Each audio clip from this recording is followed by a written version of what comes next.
சிக்னல்ன்றதை தாண்டி அது ஓப்பனாக ஒரு அழைப்புன்னே எடுத்துக்கலாம். சிக்னல்னால் ஒரு சமிக்கைகள், வாங்க நல்லது பண்ணிக்கலாம், அழைப்பும் இருக்குது. இன்னொன்று வந்து எங்களோட முதல்வர் வேட்பாளர் எடப்பாடி பழனிசாமி தான். நீங்கள் கூட்டணிக்கு வந்தீங்கன்னா எதிர்க்கட்சி தலைவராக இருக்க பொதுச் செயலாளர் அவரை தான் வந்து நீங்கள் முதல்வர் வேட்பாளரை ஏற்றுக்கணுன்றதையும் சொல்கிறாங்க. அதில் ரெண்டு விஷயம். ஒன்று வந்து கூட்டணிக்கு வந்தால் உங்களுக்கு என்ன நல்லது கிடைக்கும் என்னதுன்றதையும் வெளிப்படுத்துகிறாரு. இன்னொன்று இந்த கூட்டணியுடைய முதல்வர் வேட்பாளர் யார். பொதுவாக இப்போ நாட்டில் இருக்க ஒரு மிகப்பெரிய பிரச்சனை அரசியல் ரீதியாக என்னன்னு பார்த்தீங்கன்னா, முதல்வர் வேட்பாளர் யார், இந்த முதல்வர் முகம் என்பது ரொம்ப ரொம்ப முக்கியம் அரசியலில். அப்படி வரும்பொழுது இன்னைக்கு தமிழகத்தில் பார்த்தீங்கன்னா ஒரு 4 முதல்வர் முகம் இருக்குது. ஒன்று வந்து நாம் தமிழர் கட்சியை சார்ந்த சீமான் அவர்கள் வந்து அவரை முன்னிறுத்து கூட்டணியில் எதுவும் இல்லைனாலும் நாங்கள் தனிச்சு போகின்ற மாதிரி அவங்க எடுக்கிறாங்க.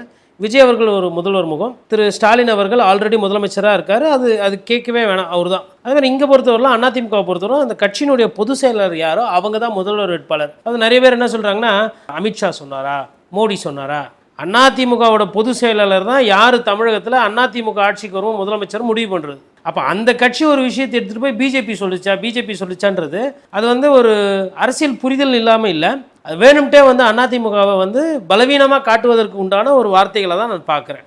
அது அண்ணாமலை போன்றவர்களாகட்டும் இல்லை பாஜக இருக்கிறவங்கட்டும்.